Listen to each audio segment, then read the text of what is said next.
Hello, good evening. Welcome to my Wednesday night live. Yes, indeed, we've so appreciated everyone tuning in over these last many weeks. We have learned so very much by streaming and coming to y'all. And this all started with me just opening up my computer and talking to y'all and playing some drums. And now here we are coming at you with multiple cameras, switchers, thanks to Jim Toscano and his consultation, thanks to Max Cusimano and his early consultation, advising me which cameras to buy. So tonight, this might be one of our last Wednesday night streams for a while. So I'm going to start playing next week at Tipitina's on Thursday nights with my trio featuring David Torkanowski and James Singleton. So we're not going away per se. We're just shifting from being solo here in the studio with me and Nick with play-alongs and drums to going trio with Nick and Brian Santos at Tipitina's with a small, seated, socially distanced audience. We're very excited about that. We wouldn't be able to come at you like that if it wasn't for all we've learned here in these last several weeks with all of y'all tuning in.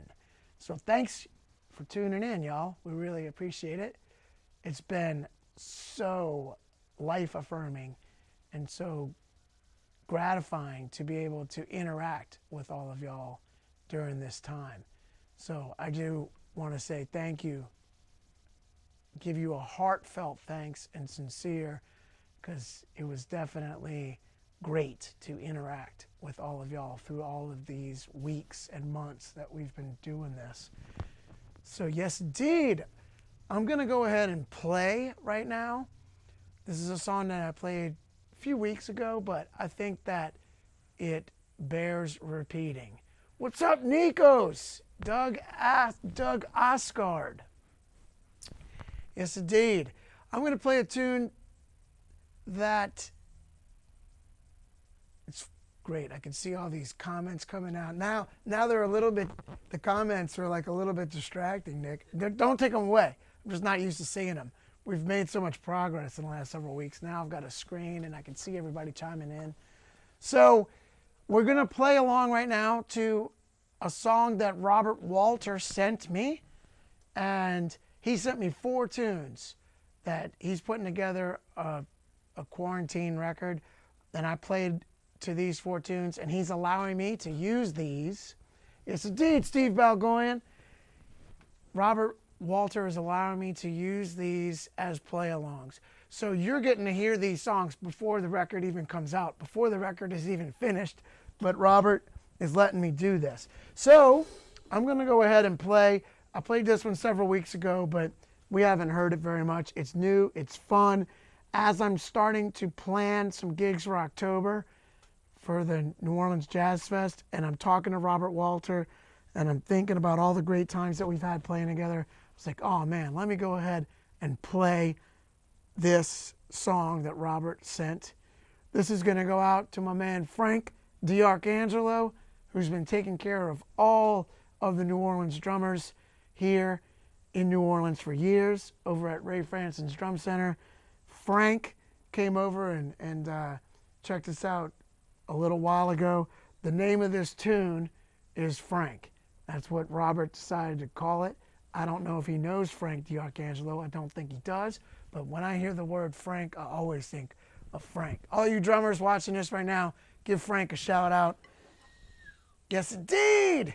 Been taking care of me since I was 14 years old. Since I was 11. Since Nick was 11. Yes, indeed. All right, we're going to play this song by Robert Walter. Then we're going to talk and field some questions. Yes, indeed. Thank y'all so very much for tuning in. Here we go.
All right. Getting back into gigging and playing shape. I'm not as out of breath this week as I was A couple weeks ago. a couple weeks ago. Well, I got to play at Tipitina's Thursday night. That was fantastic, unbelievable, amazing for a very small crowd. And yes, indeed, that snare though. Yeah, Nikos, this is a solid ply, bird's eye maple, Sono, made by Ron Donnett. Solid ply. Beautiful. Yeah! So man, I can't tell y'all how exciting things are right now. I do realize, the rug could be pulled out from under us at any moment. You never know what's going to happen. That's what COVID, the pandemic, quarantine, lockdown has shown us. You can't take anything for granted. And I've tried to embrace that throughout all of this. And I've tried to be grateful for every experience that we get, every moment that we get, every chance that we get to play, every chance that we even get to interact with our friends. Because there were weeks and weeks where the only time I got to interact was with y'all online. And I so appreciate it. And I can't tell y'all how much it meant to have y'all tuning in all this time. So I hope y'all continue to tune in when we start doing our streams on Thursday nights from Tipitina's with the trio. So I like to open things up and start talking to y'all. This is going to be the last chance that we get for a while where I get to answer y'all's questions, because on Thursdays I'll be playing and we'll be focusing on that. So if y'all have questions that you want to ask me, things that y'all want to know about, and we can start off with general music questions. It doesn't have to be drum related questions. So Okay, cool. I saw some things coming in earlier, Nick, if you see anything in there as well. Working on it. Oh, how was the one-day intensive? Nico asks. It was fantastic. I'm going to post a group shot. We had, I think, 27 people maybe. It was awesome. And, it was like oversold. So I like to try to keep it at 25 so I can see everybody on one screen on Zoom. But a couple extra people wanted to attend, so I didn't want to turn them away, and it was amazing. And I've taken some of the advice of some of my attendees and sent out a whole bunch of PDFs in advance, and we actually covered a lot of the PDFs and answered questions, and I thought it was really, really good. I've gotten a lot of positive emails, texts, and messages saying how much people enjoyed it. So, Nikos, I hope to have you in the next one. I know you've been dealing with a lot of stuff personally on your end, and I'm wishing you the best and hoping that you can join us back.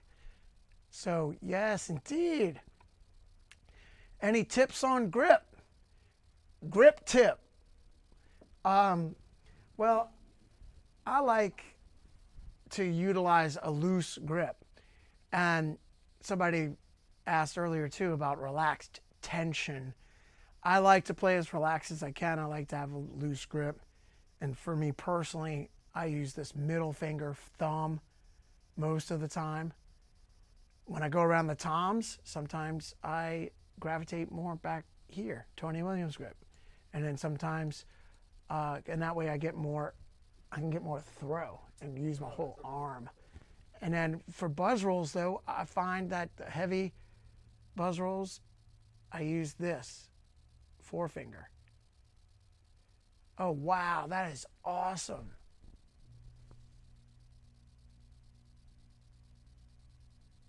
Wow, okay. Can we go back to, was that Asterio?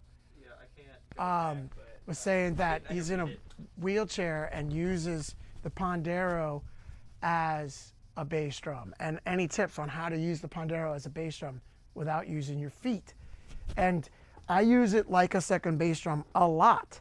So with my left hand right now, I'm not going to play any feet.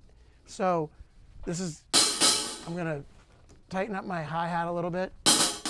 And then I'm going to use this as my bass drum, right? So check it out.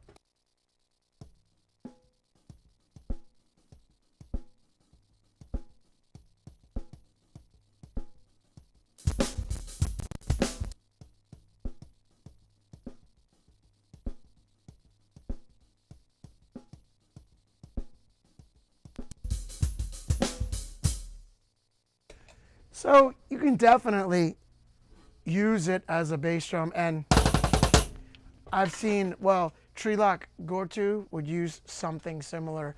I think he was using more of like a rototom as a bass drum. And then Steve Amity of the Subdudes, he uses something like a Pandero and plays it with like a blast stick and gets a low tone out of it and a slap. But yeah, and then I'll play things like that and then add in the bass drum. But hopefully that's helpful. Like, different patterns. Here's like the mambo bass drum pattern with the left hand.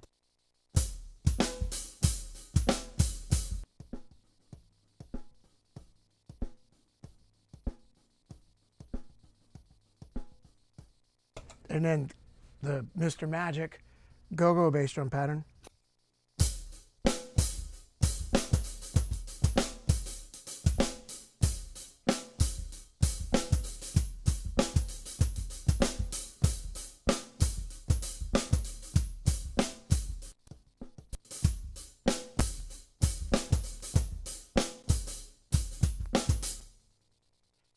Crackle? I'm getting a little crackle, but it sounds like you're trying to get my drums in my ears. No, that's So sometimes they come in my ears and sometimes they don't. All right, cool. Any other questions y'all want to throw our way? This might be your last chance to ask questions for a while on the Wednesday night stream. But of course, without giving myself too much of a shameless plug, I'd like to mention you can come check out the Drum Academy, StantonMooreDrumAcademy.com. I've got the 14-day trial going on. You can check that out for free. Check out SMDA to improve your groove today. Yes, indeed. So I would love to have y'all come in there, and there's all kinds of interaction and questions and answers and sharing in the forum, the community forum, and a growing library of lessons, both video and written. We're about to launch lesson 29. It's almost done. I've got to watch the final edit, and that is on the Johnny Vodakovich Right beats, which I've talked about a good bit, but there's a whole lesson on that. Yeah. All right, Garibaldization, sure. So asking about the Garibaldization of stickings, it's what I refer to as, of course, it's shouting out David Garibaldi, who would take right, left types of stickings, and anytime that he would encounter a right, left, he would turn it into a Swiss triplet. So here's a right, left sticking.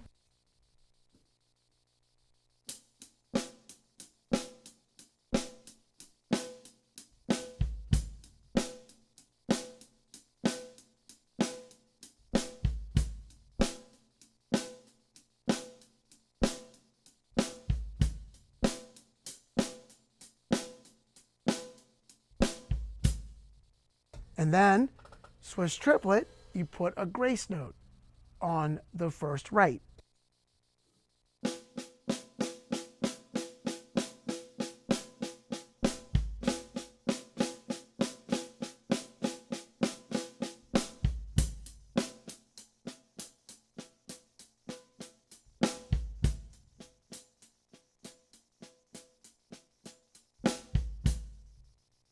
Right?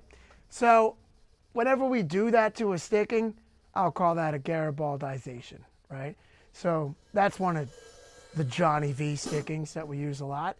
And so I'll take that, put it over here, put it on the Pondero, that same sticking, right? And then put the right hand on the cowbell.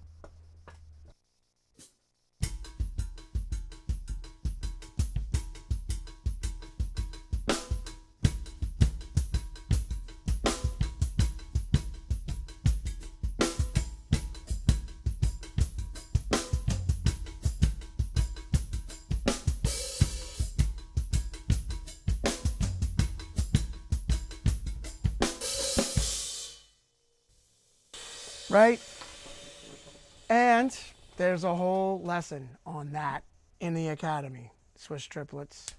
Right now that's in the Gorilla lesson section, but we're about to put notation on it and put it in the academy lesson section. I think you've got me on the overhead cam currently, Nick. sorry, got Robert. Okay. Excellent. So yeah, that was a great question. All right, I'm gonna keep taking questions. All right, we got some more questions. Hello, everybody. Nick Cam is not happening right now. Nick Cam is not happening right now. I gotta scroll up.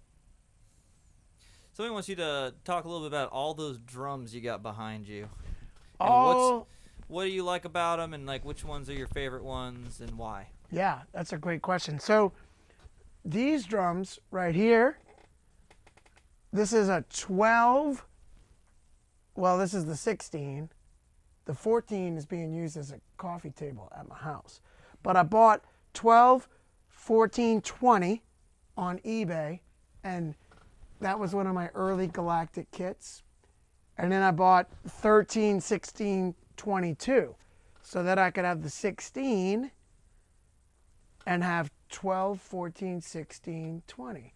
And that was my Galactic kit for a while until I got my Gretsch endorsement in, I believe, 2003.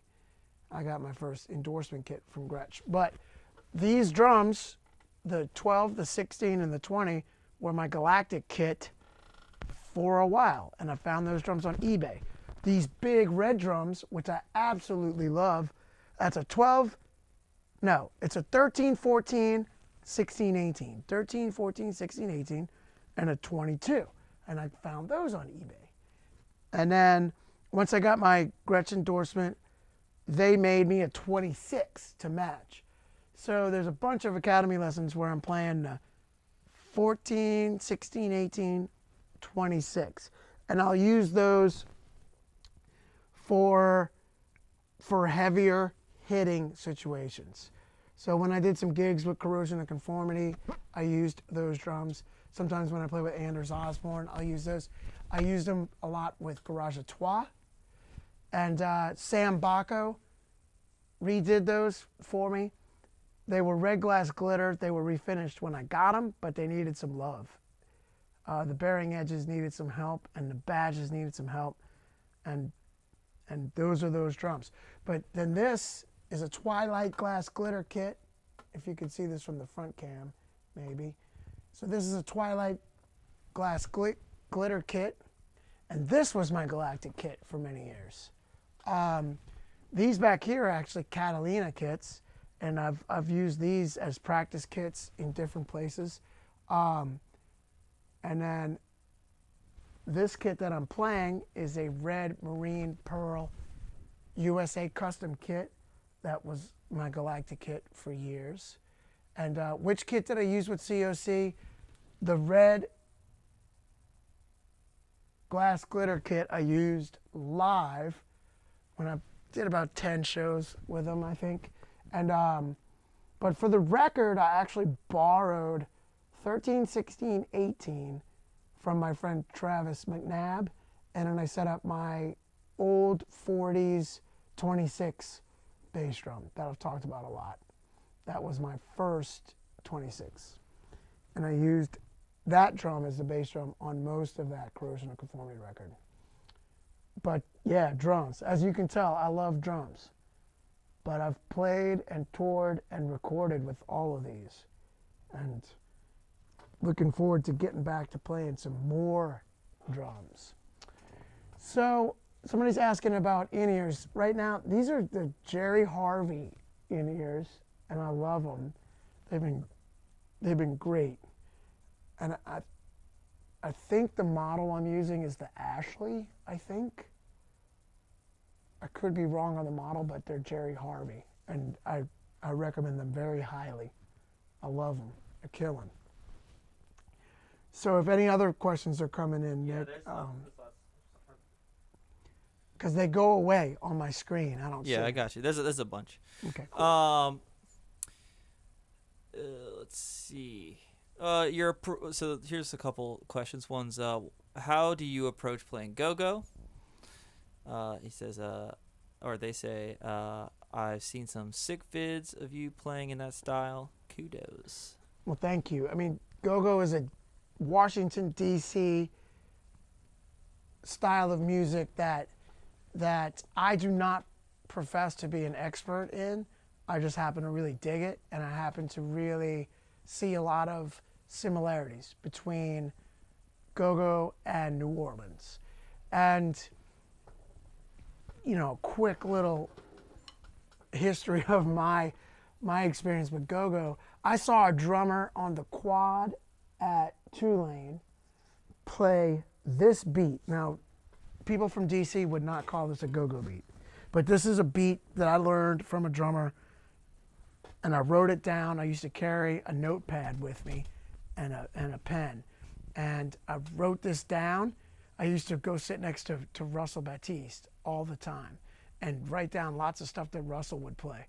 But this drummer, I can't remember the name of the band, and he played this beat, and I thought it was super cool.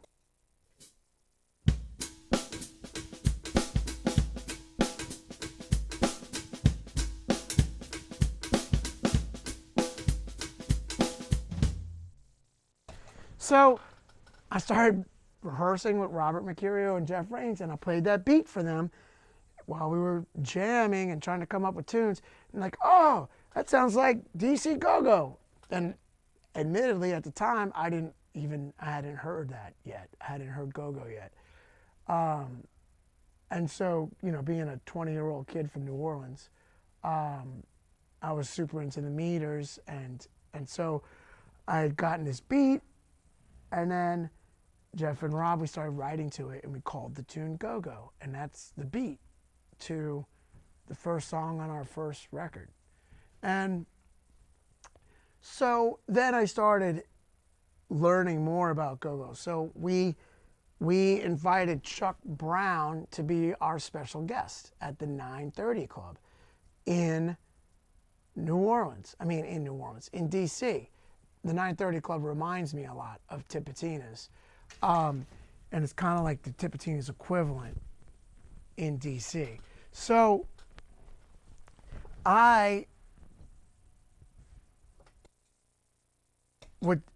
to prepare for Chuck Brown, I realized that beat probably wasn't going to be what he was looking for.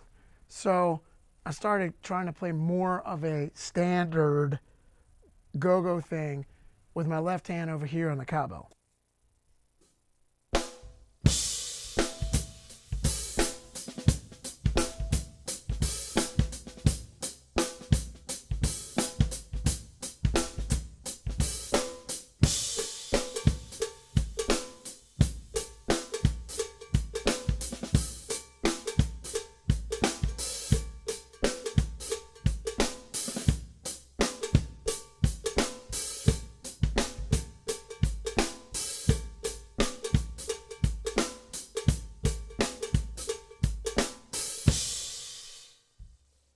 So then I started, so to me, to get a more authentic DC go-go feel, I feel the halftime shuffle, even though I'm not playing all those notes.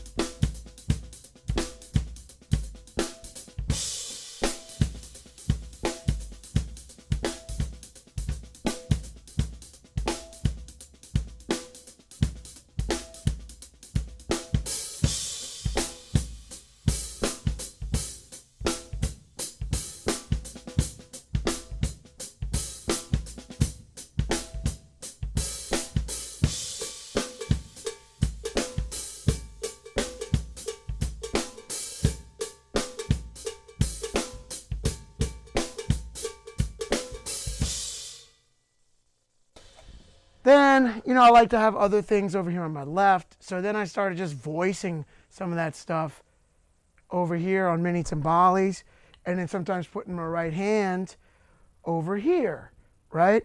So just, you know, one of the things I like to, one of the beats that I've come up with, which is kind of my take on go-go, sounds like this.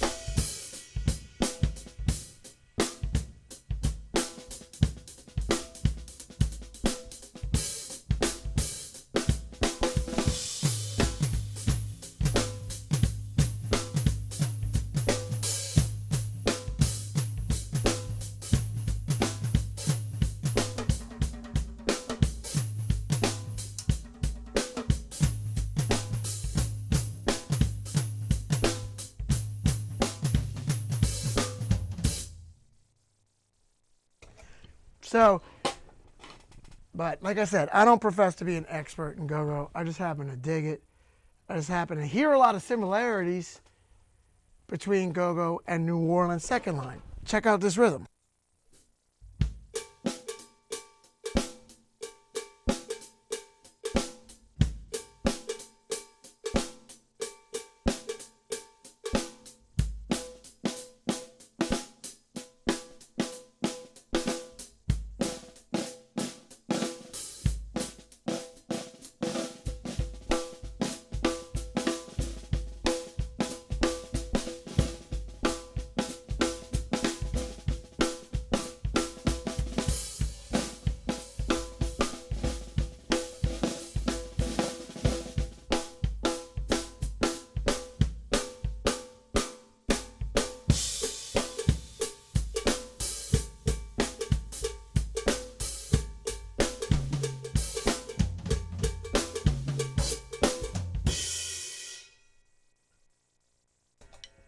So, to me, I hear a lot of similarities, and it's through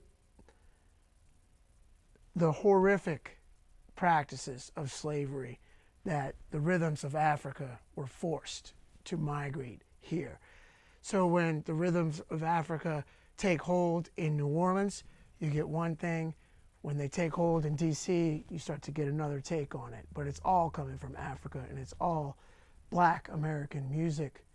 So to me, it's different takes in different regions, but I can hear all of it being traced back to Africa. So, All right, give me a second. You getting a lot of love. There's a lot of love happening in the chat. excellent. Let's see. So go.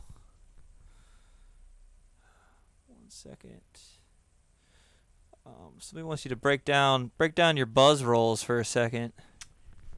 Yeah. So, buzz rolls.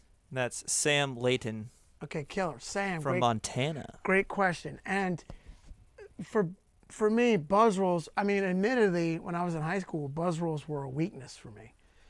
So I decided I was going to tackle them, and I loved what I was hearing Johnny Vodakovich do, Herlin Riley, even some of the stuff Bill Stewart does.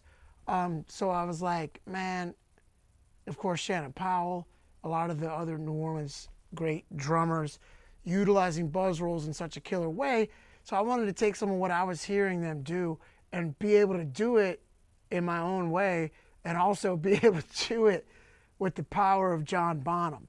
So I shed that and practiced that. And so one of the things I did to practice power was triples, doubles, singles.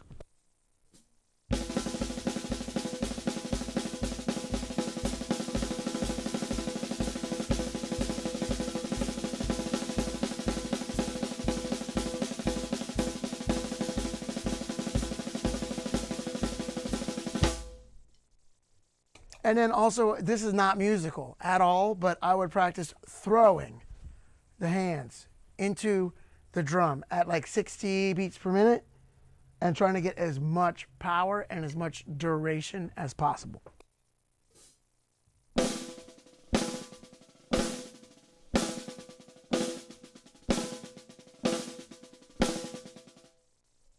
Right? And that's 2 of the 5 things that I worked on, but all 5 of them are Academy lesson number 1, and you can check it out by going and getting the free trial. So it's all right there, because I get asked that question all the time. So a lot of the answers to your questions are inside the Academy. If you haven't checked it out yet, what are you waiting for? What are you waiting for? It's free for 14 days. What are you waiting for? All the answers to all the mysteries. Yes, indeed. Did I see Nico's shout out Kevin Lehman? Kevin Lehman's in here too. Yeah. Beautiful. This I think is a good question for all drummers. Do you have any hearing loss, and what do you do to keep from losing your hearing? What's that? Do you have any hearing? Nice. Dude, just ask my beautiful, amazing, supportive wife, Lauren, if I have any hearing loss. The answer is yes. So if I could change it, I would go back and wear hearing protection every time I practiced. And thanks to modern technology, we now have silent stroke heads and low volume cymbals. And even if you can play loud drums wherever you live or wherever you practice, I recommend having a kit set up with the low volume cymbals and the silent stroke heads, just because you'll be able to practice early in the morning or late at night, even if you, wherever you live. So I have a kit at the house with low volume cymbals and silent stroke heads, and I can practice in the morning before Lauren wakes up. But the reason I mention those is because if I would have been practicing on that as a kid, I'd have a lot better hearing than I do now. So the point is, yes, protect your hearing, wear hearing protection as drummers when you play live, when you practice, and if you can, set up a kit with low volume cymbals and silent stroke heads to practice. Do that, because that'll save your hearing too. So luckily my ears are not too bad, but my advice is protect your ears. They're the only set of ears you've got, and they have not figured out how to reverse tinnitus, however you want to pronounce it. They have not figured out how to reverse it yet, and it is real. And I do have some of it, and it's constant ringing in your ears. So do protect your ears. That's my public service announcement. Yeah, man. Sorry, I'm still trying to get the Nick Cam set up. So some other good questions. Excellent. Old Nikos has asked this twice. What are your 3 favorite 3-beat phrases? Wow. It's very specific. I love it. That's a good question, Nikos. What are my 3 favorite 3-beat phrases? Okay. Let's see. All right. One of them is it's the whatchamacallit or the thingamajig. So I think it's the thingamajig, right? I play this one all the time. And I don't know. It's just something I came up with to I'm sure other people have played it, but I came up with this as something to try to sound like Elvin. And then in order to explain it better, I gave it a funny name. Thingamajig, right? So that's when I've found myself playing a lot lately, because it works in funk, it works in swing. So check it out. Thingamajig, thingamajig, thingamajig. So for those of you who are unaware, 3-note phrases, I love 3-note phrases coming from Philly Joe Jones, Max Roach, Elvin Jones, Tony Williams. A lot of great drummers will play 3-note phrases. It's a great way to make things sound more musical than just digga digga digga digga digga digga boom, Oh, bang. there, Nick Cam's back. Nick Cam is back. So thingamajig, it's just, I'll play it for you as a fill, and then I'll break it down.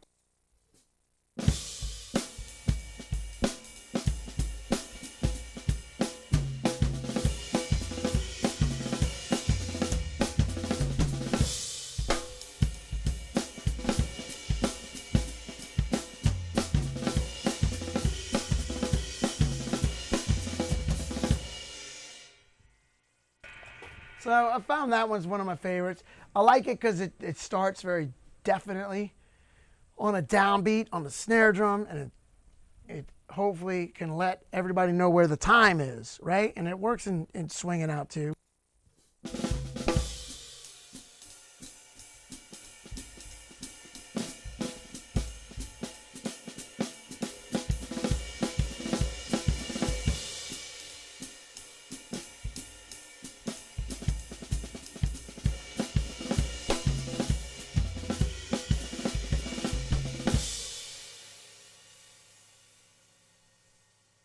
That's one. Another one, oh, I mean, this will be no surprise to anybody, but it's so versatile. Six stroke roll and a drag, right?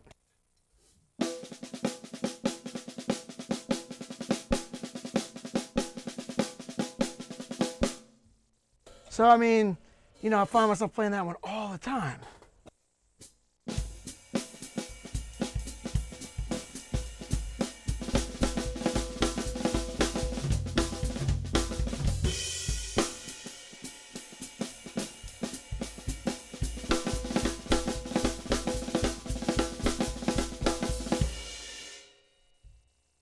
I think that was an adaptation at the end, but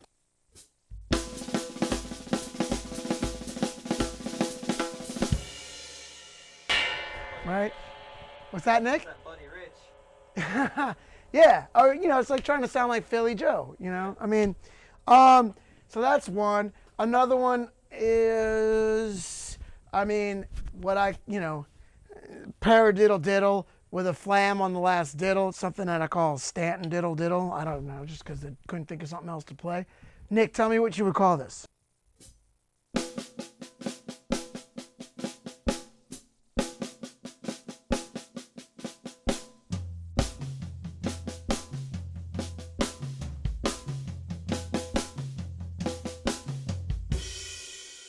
Right? But I love it because you can get real powerful with it on the tom.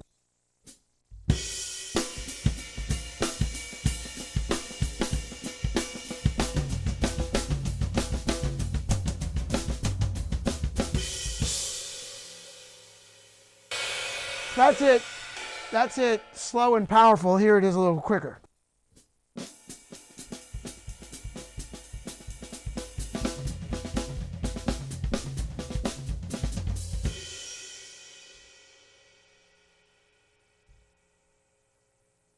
Right? And then, I don't know, just doing it on the snare.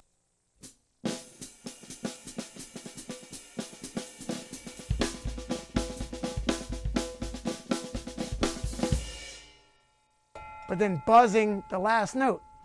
So those are 3-note phrases. Another one that I use a lot is, this is a fourth one, but lanyap, Nick, a little something extra. Nikos. We call him Nikos Nick, but then I've got my engineer Nick too. Okay, so the flam accent all off the left hand, right? That's a 3-note phrase into itself.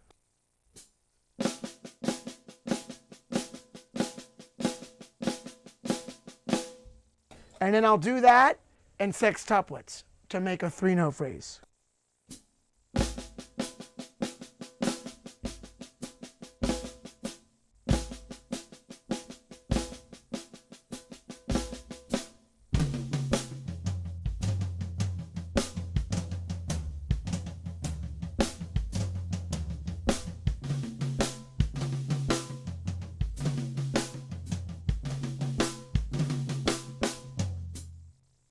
I was trying to come up with new voicing. I didn't get it right away, but watch, I'm gonna get it. Check it out.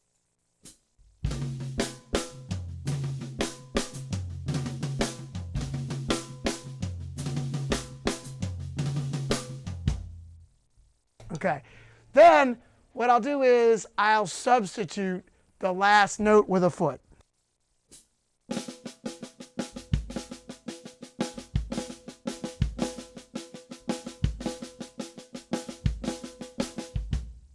Then I'll substitute that 1 foot with 2 feet.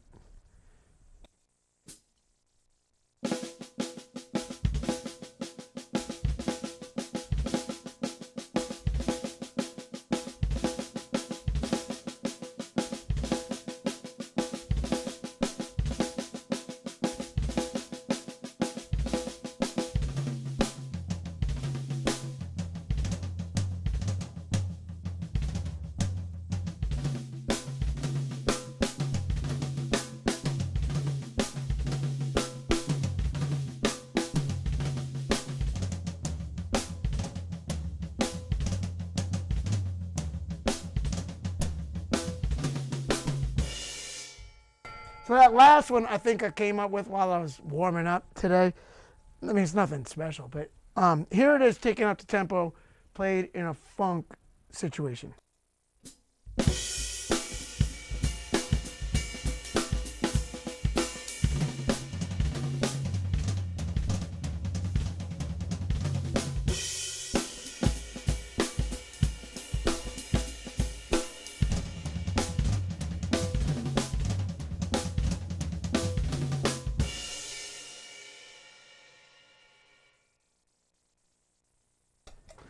I get the thumbs up from Nick.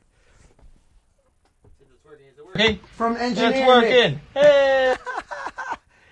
Yeah, so those are some of my favorite 3-note phrases. But, I mean, you know, you can make up all kinds of 3-note phrases. Here's a simple 3-note phrase, right? Check it out.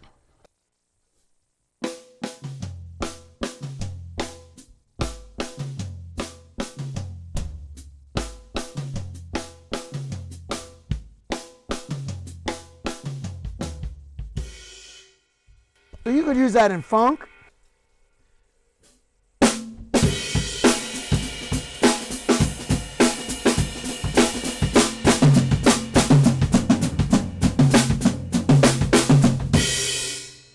But notice I went down once and then I came up. You could use it swinging out.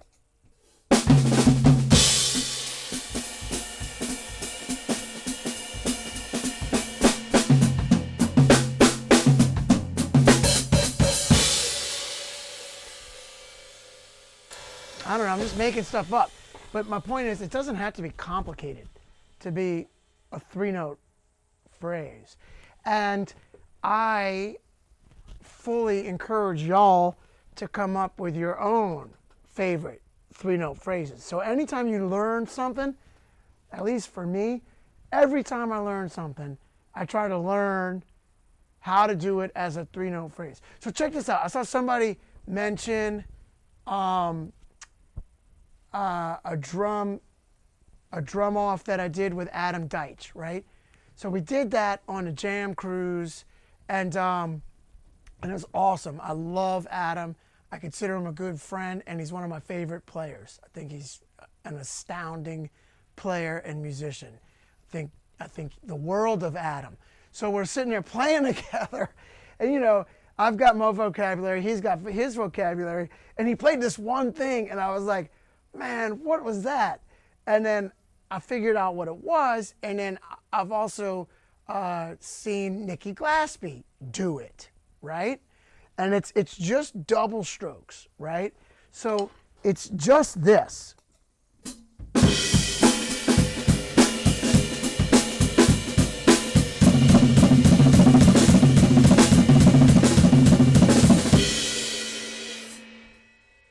Okay, so cool. But I was like, all right, cool. But I don't want to do it like Nikki and Adam are doing it.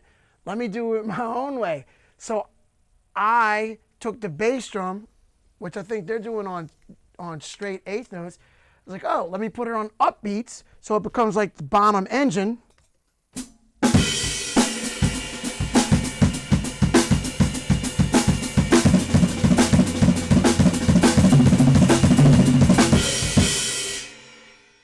But then while I was shedding, I was like, well, hold on. How do I make this into a 3-note phrase?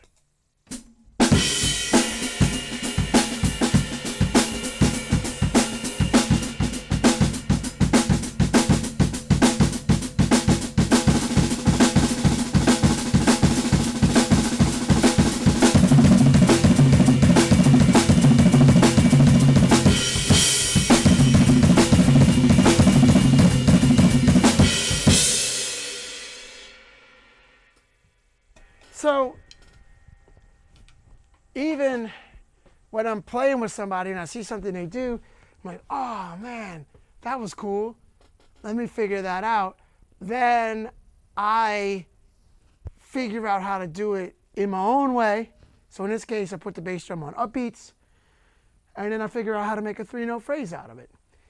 And then I practice it and shed it and use it in my own way, and then it eventually might become something that I feel comfortable playing, but then it becomes part of your own voice. And that's part of the work to me, is not just shedding, getting better at playing the drums, but taking these things and morphing them to create your own take on them, your own voice, your own unique way of playing the drums. And I try to always come up with vocabulary that is not just taken from somebody else, but I've spent time with it and I've taken the time to adapt it into something that I hope is uniquely mine. Nico says easy. It is. If you shed it a lot, anything could be easy. Yes, indeed. So you were doing something when you were explaining the 3-note phrases that I thought was appropriate to one of the questions that someone was asking, which is basically like, how do you fit a hi-hat into a more of a linear pattern versus kind of a set it and forget it, just kind of keep it riding kind of style? I noticed you did that on that one fill like towards the end. Yeah. You were doing that before you started permutating and doing all that stuff. Yeah. So, I don't consider myself a double bass drum player, but I have spent some time shedding double bass. And by doing that, I've developed some independence with my left foot. So what I'll do sometimes is, instead of playing the bass drum, I'll play the hi-hat. And I can do that because I've spent time playing the bass drum with my left foot. So now my left foot is a little bit more happening. So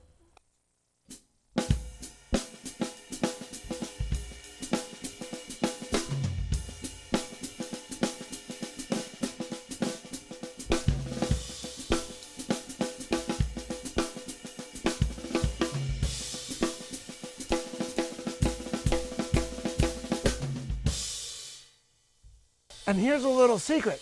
Don't be afraid to play the hi-hat and the bass drum in unison.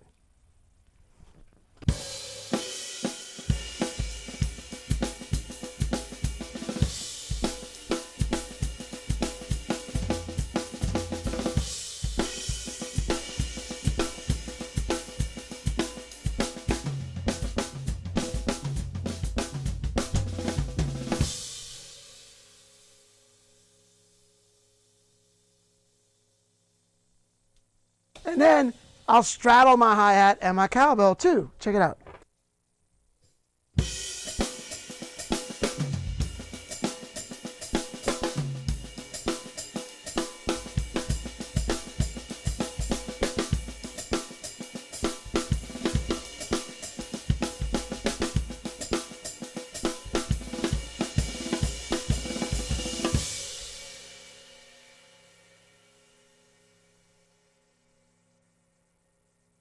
And it's coming from years and years of swinging out to and trying to play different stuff on the hi-hat.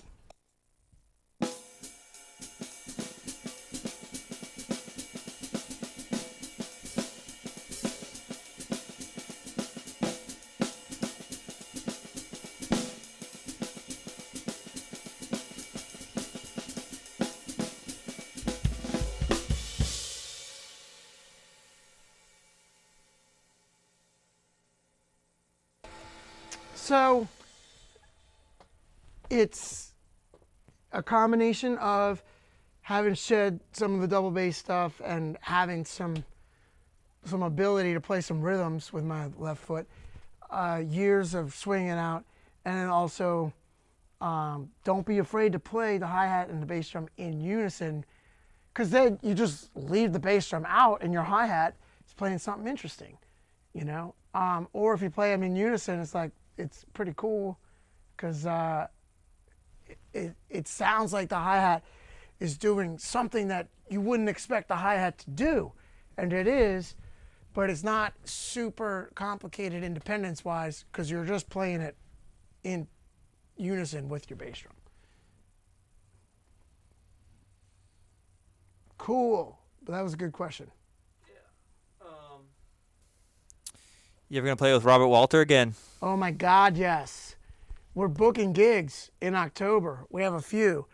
And the reason that I picked this tune today is because I've been talking to Robert, planning gigs, and I'm looking forward to playing with him. And so I was like, oh man, I've been talking to him, I've been thinking about what the gigs are going to be like. So, what am I going to play for a play along tonight? Nick always asks me. So I was like, what do I feel like playing tonight? Oh, let's play a Robert Walter tune. Why not?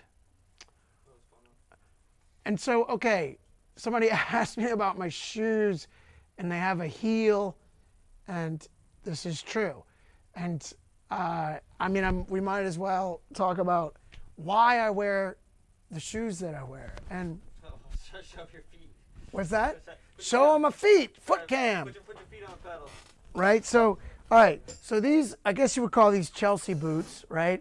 And yes, they have a heel, but I don't wear them because they have a heel. I wear them because they're, ankle high boots. And what I discovered as I started touring more and more was when you leave New Orleans and you fly somewhere, you don't always think that, oh yeah, it might be snowing there.